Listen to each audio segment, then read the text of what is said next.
多少钱？我们家里人吧都会俄语。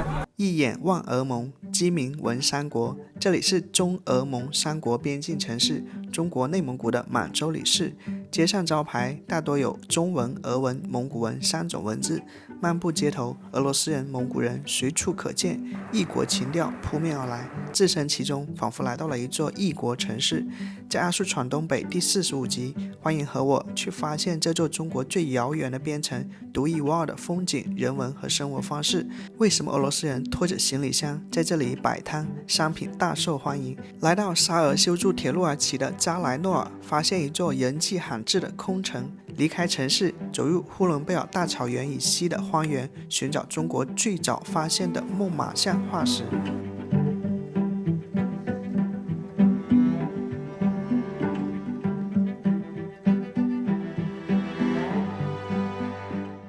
大家早上好啊！今天是我来满洲里第二天，今天早上温度是零下20度啊！我本来想起个大早去看一下咱们这边早市的，跟出租车司机了解了一下，他说这边夏天才有早市，冬天太冷了，早市取消了。然后这里的居民买菜都是去超市、商场里面买菜的。然后我们来逛一逛满洲里冬季的一个早上的街景吧。这地方大概就是城区的中心地段了哈，对面有这个肯德基啊，北方市场啊，一些环卫工人在打扫地上的积雪。看这些建筑哈，在阳光的这个照射下，挺漂亮的。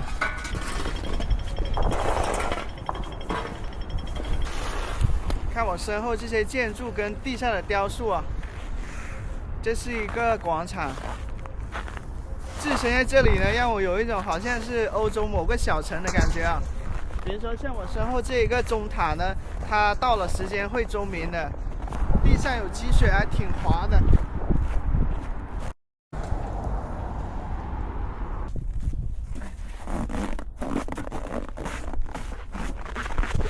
哇！我现在在满洲里的北湖公园啊。北湖公园，如果你从卫星地图看的话，是满洲里城区最大的一个公园。然后呢，这个是北湖公园的一个湖泊啊。现在呢，湖面已经结冰了，结了厚厚的冰了。所以在湖面上走走吧。这个湖呢，大概有10几个足球场那么大。冰面上还覆盖了一层这个，好像这是我第一次走在结冰的湖泊上。这感觉没有那么危险，因为我知道它的冰层挺厚了。四周呢是一些楼房跟行政办公大楼，还有一些高档的酒店啊，香格里拉大酒店。现在是冬日的这个满洲里啊。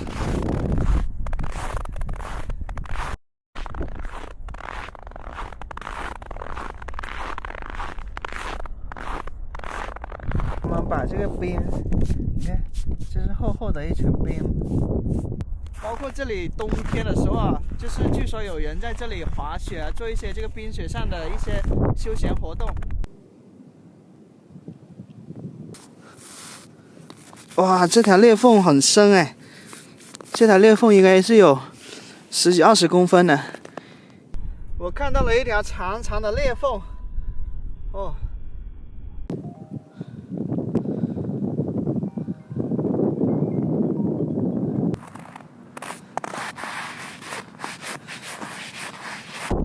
所以我刚才在上面跑，我能听到一些裂缝的声音，但是我知道它足够厚，应该没问题啊。包括一些居民也在这里遛狗奔跑的，刚才真的玩得挺欢的。一个南方人第一次在偌大的一个湖面上奔跑，这种感觉挺神妙的。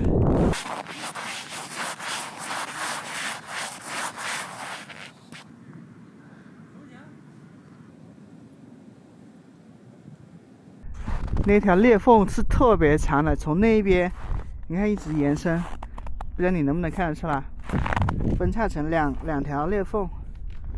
我感觉整个湖面到处都布满了这种深浅不一的裂缝啊。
湖面上很多这些杂草啊，感觉这里本来是一个岸边的一个草滩，就冷的有点流鼻涕了。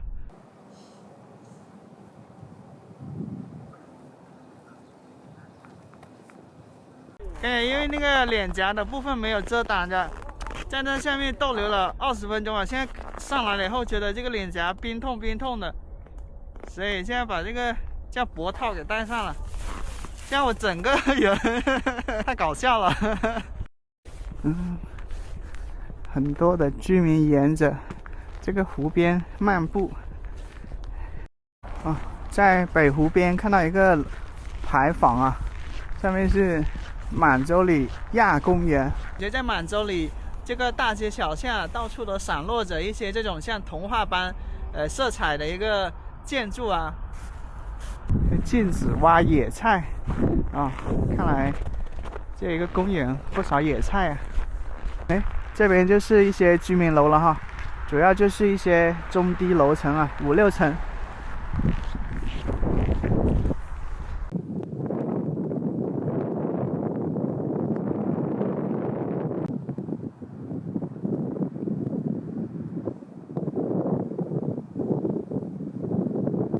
好像满洲里挺喜欢熊这个动物的。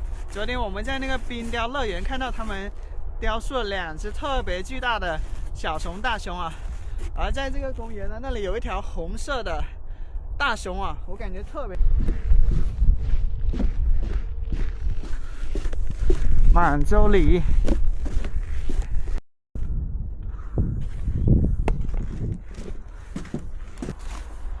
包场了感觉。大熊你好。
现在9点多了，还没吃早餐呢。你好，哇，进来这个相机全部起雾了。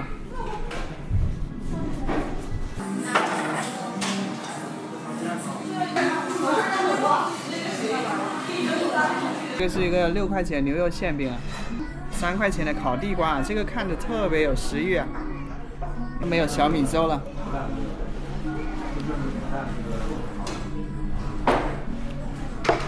哇，这个牛肉馅饼很好吃啊，特别入味里面的牛肉馅，而且它还有一点那个汤汁的感觉。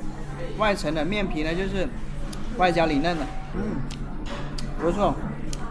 你看这里面牛肉馅哈，这个牛肉馅饼太好吃了，咸淡适中。咱们试一下这个烤地瓜。哇，这个烤地瓜就特别软糯，好吃。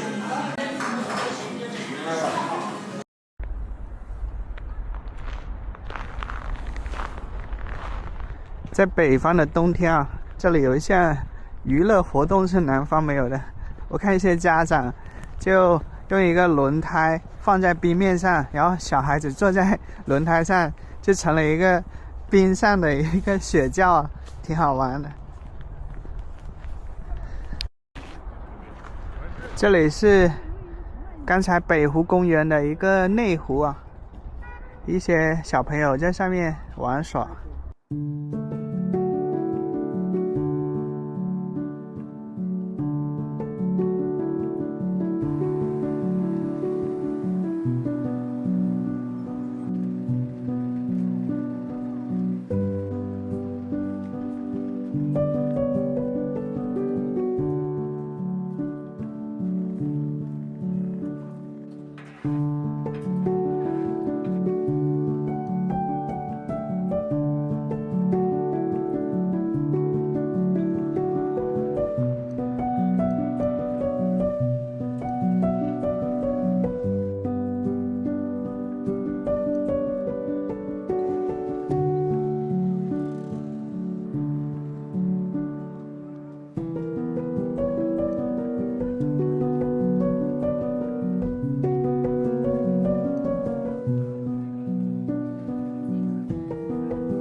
在满洲里的北湖公园和松小满广场小逛之后，我就搭车前往今天的主要目的地，位于满洲里以东约20多公里的扎莱诺尔。它和满洲里一样，皆因铁路设站而起。在1901年，清政府和沙俄修筑的中东铁路在此设站。修筑铁路过程中，沙俄在那里发现了储量巨大的矿井，后来在采煤过程中又发现了中国最早的猛犸象化石。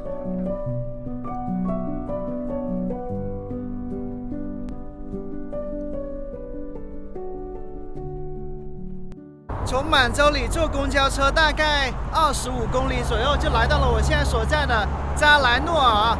扎莱诺尔呢是蒙古语的音译，意为像大海一样的湖泊。而在我身后大概30公里的地方就是呼伦湖，所以扎莱诺尔呢就是因为呼伦湖而得名的一个地方。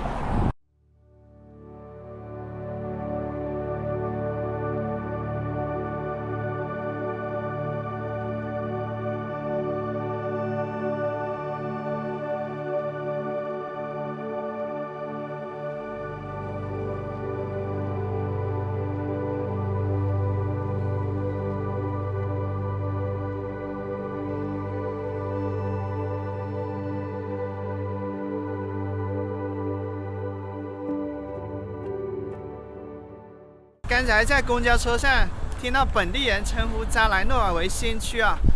扎莱诺尔呢过去是由满洲里代管的，现在呢就是归为呼伦贝尔代管了。这里呢发现了这个中国最早的猛犸象化石啊，所以这里有一个猛犸象的博物馆，我来看一下。除了这个猛犸博物馆以外呢，我还想来看一看这一片呼伦贝尔大草原西边的一个过去是矿区的一个地方啊。它南边是呼伦湖，在它的东边呢则是著名的呼伦贝尔大草原啊。这里的话真的是各种的欧式建筑，在一片这个荒野之中就拔地而生，这种感觉还挺奇妙的。包括这些套娃，路边很多套娃的一个装饰物啊。你看这是新区啊，所以它的这个马路特别的开阔，而且还特别通透的感觉。路上基本没有行人啊，主要就是一些来往的车辆。这里有从满洲里到这里的6路车，大概20多公里，坐车的话40分钟吧。现在这些光秃的树已经结满了灯笼啊，路上好多的套娃。我是昨天从海拉尔坐火车来满洲里的，然后在海拉尔的时候就有本地人说，你怎么会选择在这么冷的时候来这边呢？因为海拉尔的旅游资源主要就是呼伦贝尔大草原嘛，但是所以很多游客来咱们这边旅游都是夏天的时候，就是一望无尽的绿色的草原啊。所以我昨天坐火车从海拉尔到满洲里，我就看到窗外的这个呼伦贝尔大草原已经是白雪覆盖了，然后呢，但是还能看到牛羊群在草地里觅食啊。猛犸公园前方1.1公里。纠正一下，不叫猛犸，正确读音为猛犸。你看，感觉像是一个空城的感觉啊。这地方倒是非常气派，但是感觉好开阔，好寂寥呀。然后我看到一个建筑，有点像美国白宫的感觉。一家3口在玩雪，剩下就看不到其他人了。你看，这些建筑被巨大的风车包围着。上面是蒙古族的一些人像雕塑啊，浮雕。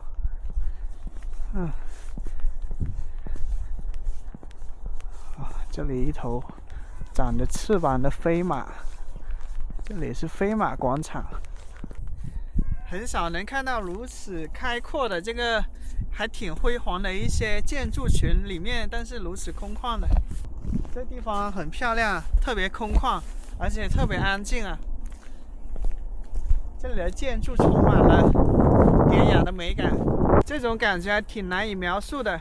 从航拍我们能看到扎莱诺尔呢，它四周是一望无际的非常辽阔的这个茫茫雪原啊。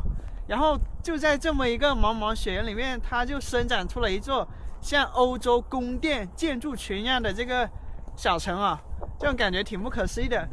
扎莱诺尔位于满洲里以东约20多公里处，呼伦贝尔草原的西部，东西最长为49公里，南北最宽49公里，总面积300多平方公里。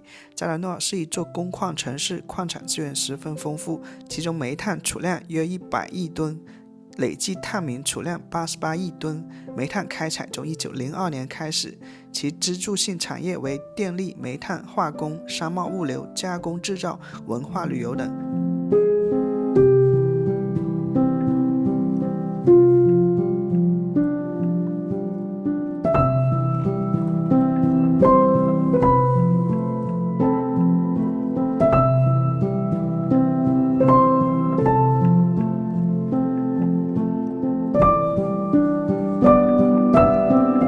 扎莱诺尔位于中国、蒙古、俄罗斯三国交界地带，这里几乎是中国北边最孤远的边陲城市，雪原辽阔，寒风萧瑟，荒凉之感扑面而来，牛羊没有，人也没见几个，就这么一个没啥人气的地方，却屹立着一座看上去挺气派的城市。这或许就是南方跟北方的差别吧。你像北方哈，这些旅游地方，它进入冬季以后就进入它淡季了。但是在南方，因为它可以说是，季节不太分明，这夏天也像春天，秋天也像春天，冬天也像春天，所以它没有太浓烈的这个淡季跟旺季的一个概念。飞马广场，这大马路上。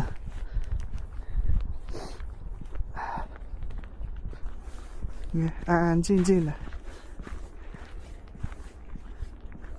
然后这里一个新拔地而起的一些新的楼房啊，然后墙上写着呼伦湖畔孟马故乡啊，这么空荡的。这一楼的商铺好像都是关着的，但是都装了空调啊。那这里是不是夏季也是有点热呢？我很少见过这么冷清的城区。孟马宾馆，俄蒙特产超市啊，有蒙文在上面。又是孟马宾馆，这是扎莱诺尔的一个小区啊，一个孟马象雕像。看一下小区内景吧，这小区的房子应该挺便宜的。它这50-60平的，好像几万块钱就能买到。好像是2000几年还是2000年，这个是扎莱诺尔新区就开始弄。那个是扎莱诺尔新区，这扎莱诺尔的政府你知道吗？有的矿因为年头长了破产了，完了有的新矿或者是还没到破产的矿还在开采着。所以咱们扎莱诺尔是因为煤矿而发展起来的。这游客服务中心售票处好像也是关门状态的，可能冬季这个孟马公园不开放吧。你看进去门票68元一张啊。从下公交车的地方走到孟马公园花了40分钟吧。大概这个孟马公园是一个4A 级的景区啊，占地面积是87万平方米啊，环顾四周空无一人。然后这个孟马公园的这个石碑上有一根巨大的孟马那个象牙。我问了一下这里的门卫啊，这里已经完全闭馆了，从今年10月份就开始闭馆，到明年3月份才开放。所以的话进不去，我们只能用航拍跟大家看一下这里的一个景色吧。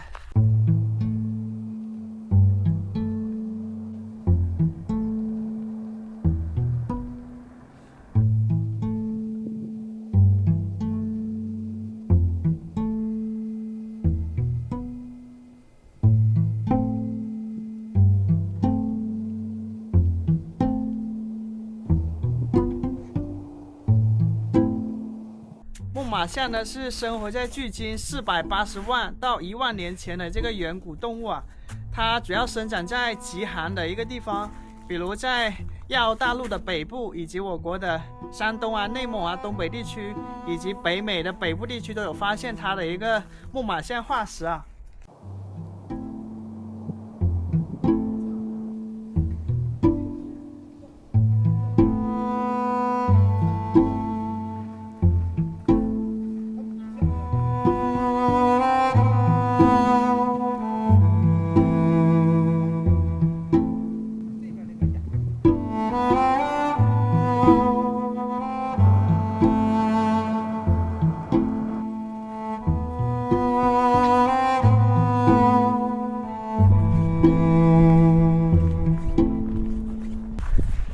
扎莱诺尔博物馆里面详细介绍了孟马象、扎莱诺尔矿区煤矿等等的发展历程啊，简单看一眼吧。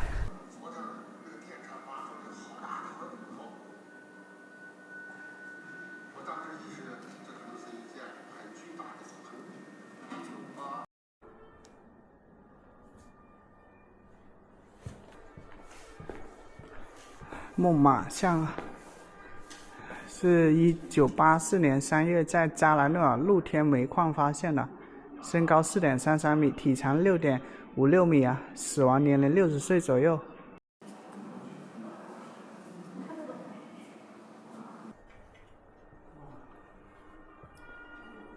孟马象呢是第4纪大冰期时候那个世界上最大的象啊，我们来看一下有多大。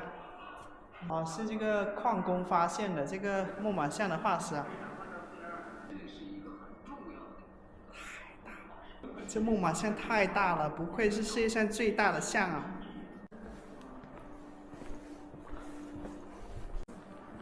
扎莱诺尔人，扎莱诺尔人，1万年前啊，生活在呼伦湖畔的扎莱诺尔人，已熟练掌握压削、镶嵌和打磨技术。1901年，沙尔在修建中东铁路时发现了扎莱诺尔煤田。1902年，沙尔第一口矿井建成出煤。沙尔先后建设18个井工矿、8个露天矿。扎莱诺尔煤矿是由中东铁路公司直接开采最早最大的煤矿。现在到了2楼啊，扎莱诺尔煤炭展厅啊，煤是一块块可以燃烧的黑石头啊。煤炭的开采，天工开物之挖煤图。这里是介绍呼伦湖的一个展馆啊，北国明珠呼伦湖动植物的乐园。好多的各式的一个动物，丹顶鹤、大天鹅、黄羊。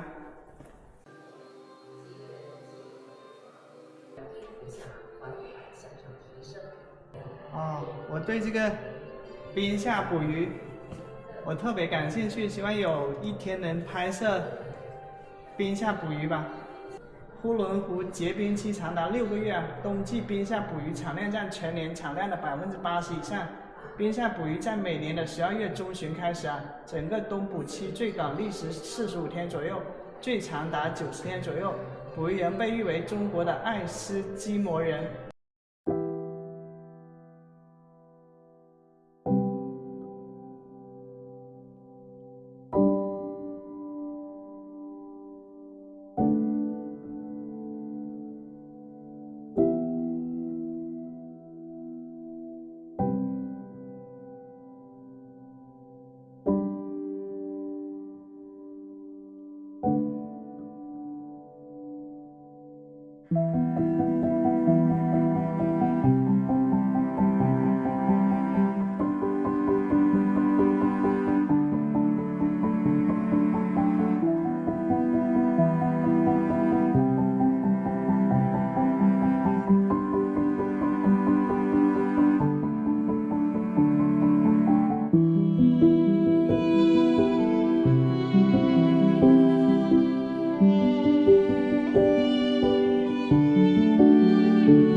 果冻橙5块钱一斤。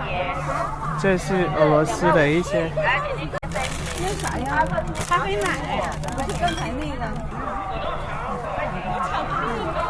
哎呀妈！快走吧。下个月。录不了，接不了，说来钱，不让。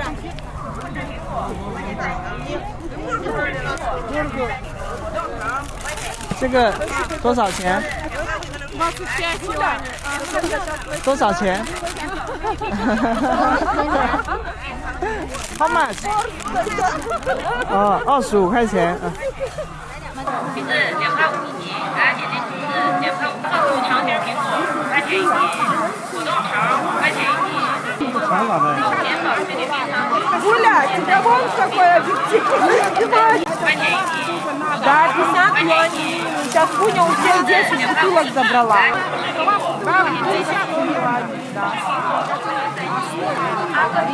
在满洲里的主街道，发现不少的俄罗斯人啊，他就拖着行李箱，里面装着俄罗斯的一些商品，然后在满洲里的街头这个摆地摊啊，而且感觉很受欢迎的，我看像是抢着一样。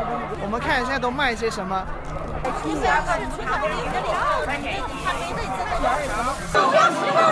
你要不要？不要就没了。5块钱一斤，加橘子2块5一斤，来点点阿克福长形苹果5块钱一斤，富士苹果10块钱3斤，富士苹果10块钱3斤，阿根苹果25的巧克力啊，可能是俄罗斯的士力架，威化饼20元。阿克福长形苹果5块钱一斤，果冻橙5块钱一斤，富士苹果10块钱3斤，宝甜宝。这一袋是巧克力吧，35元。这个是巧克力吗？不是，这咋卖？阿克福长形苹果5块钱一斤。哦。70元，51瓶的，这是葡萄酒吗？俄罗斯香烟，35元。阿克福长形苹果5块钱一斤。 55元的一桶蜂蜜。我说这两个那个要这俩，要这俩，行了吗？还有痛风药，俄罗斯的痛风药。哇，这100是一个100。100块钱。橘子2块5一斤，来点点。哎，大姐，我能看一下你买的什么吗？以及价格？这个咖啡。对，你从哪儿来呀？我广西来的。哎呀妈呀！广西的应该普通话说的多好啊！啊，谢谢。那你过来玩来了？对，我过来旅游的。来几天了？来3天了。你穿太少了。买个蜂蜜。这个蜂蜜多少钱？它要25，然后咖啡那个粉是60。他这顶上写60吧？你看一跟单一说，我都给他钱多了嘞。我跟他说我说50卖吗？他马上就答应说买了2袋，行，买回去。哎，奶奶，我看您这个俄语挺好哈。啊，那是我跟我丈夫学的俄语，我丈夫是个老师，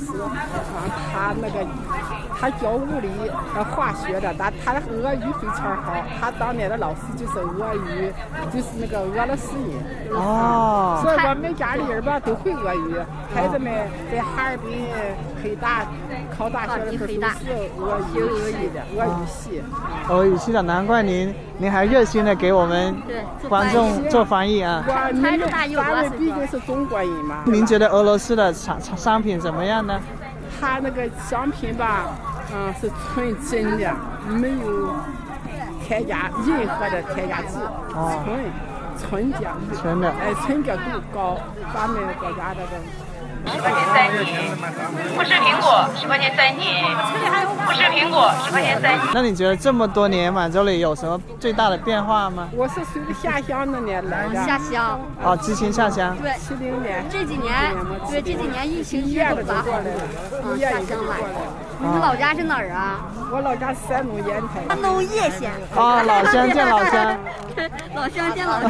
哎呀，烟台出大苹果，快把手揣兜里，怪冷的。你是烟台，我真正的根儿就是莱阳。2块5一斤。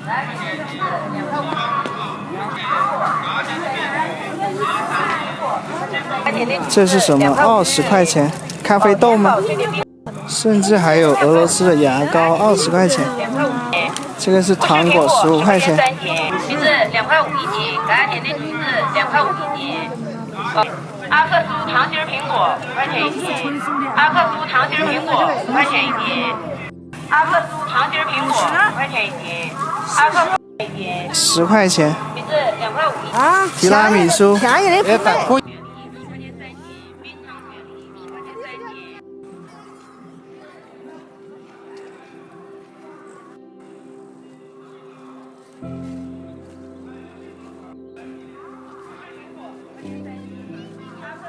既然下午3点多了，吃个12块钱的杭州小笼包，牛肉馅的。又来一碗皮蛋瘦肉粥，3块钱。就吃一个小笼包的时间啊，然后呢，俄罗斯那个地摊上的东西就卖的差不多完了。然后刚才吃小笼包的时候，我跟那个老板聊了一下，他在满洲里已经生活了20多年了，开了3家这个分店啊。然后他告诉我，就是满洲里的话，现在的经济可以说是大不如前啊。他就说啊，过去满洲里有多繁荣呢？就是这一条街上，这个俄罗斯游客真的是很多很多的。现在跟以前比，就完全没法比。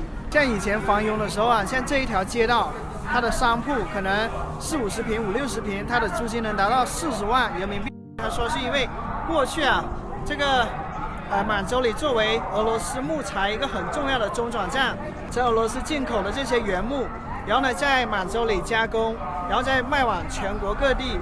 现在呢，俄罗斯不准出口原木给咱们国内了，只出口这个成品木。这样子的话，就是满洲里就少了很多木材加工啊、木材相关行业的工人，一下子就人口流失了很多嘛。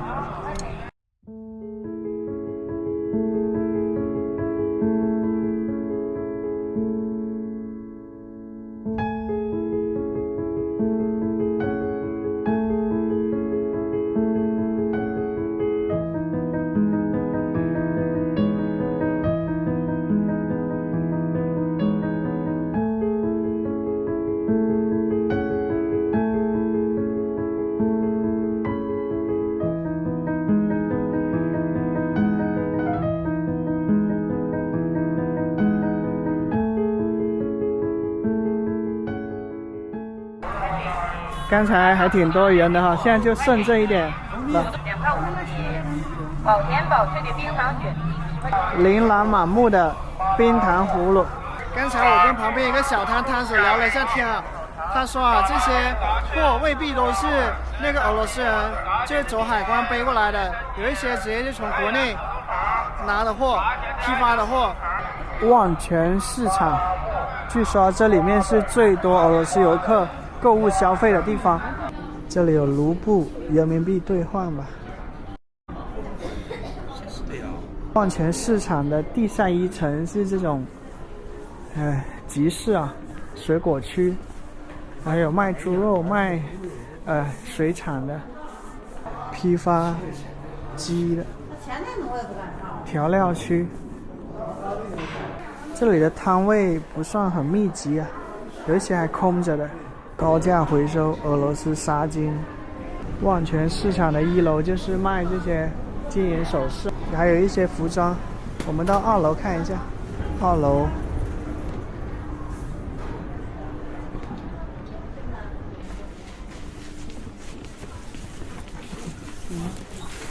这些服装店通常都有一个帷幕遮挡着的，还有卖化妆品的。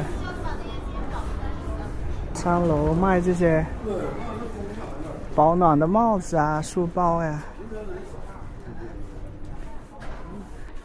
这牌子上是中文跟俄文的。各种行李箱、包包。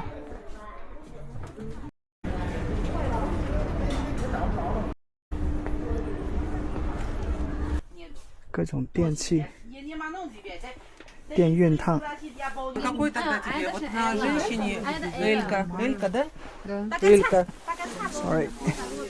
嘎田嘎脆富士苹果10元3斤，嘎田的蜜橘10元3斤，2元果冻橙。流动的水果摊。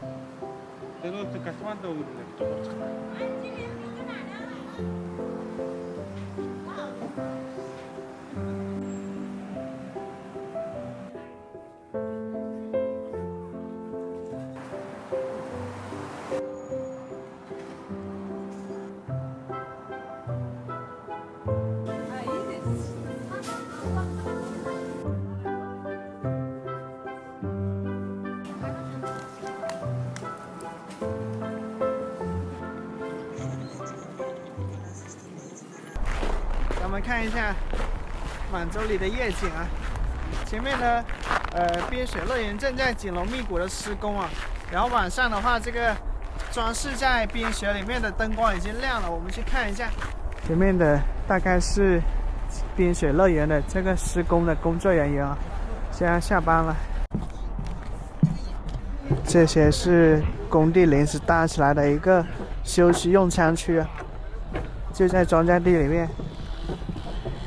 穿着军大衣的施工工人啊，这些好多台造雪机在，那个造雪机的水雾已经淋到我脸上了。现在是晚上的5点钟啊。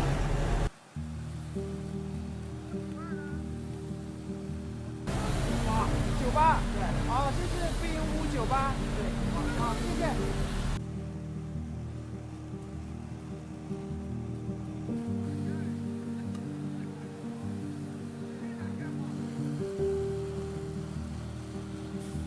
这里像下雨了一样。这个好像是花菜房子。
它是用这根线来测量水平的。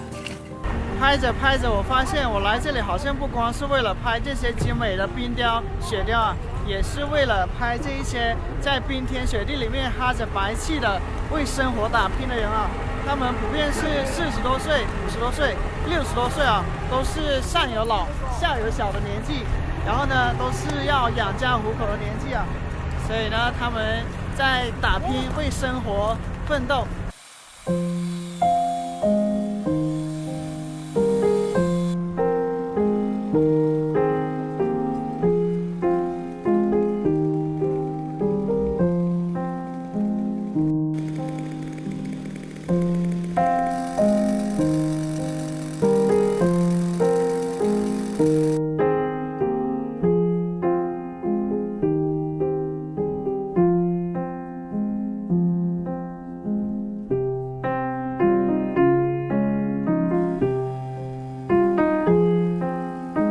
以上是本期影片的全部内容，很开心你能看到这里。如果你觉得拍得不错，请记得帮我点赞、订阅我的频道，这对我是很大的支持。感谢收看，我是阿树，我们下期见。下期我将前往中国北方最大的湖泊呼伦湖。这位这冰里面藏着一些复古的物件啊，比如说收音机啊、磁带啊，然后留声机、大哥大等等啊。待会儿灯光打亮以后呢，就比较有复古的情怀在这里面。